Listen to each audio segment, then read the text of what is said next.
नैहरा में 10 गो भैयावा बा।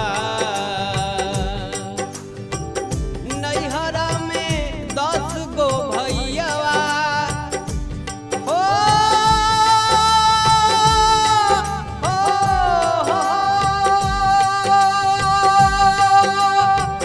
नैहरा में 10 गो भैयावा आ 10 गो भौजिया बाड़िए राम। नैहरा में 10 गो भैयावा आ 10 गो भौजिया बाड़िए राम। तब हूँ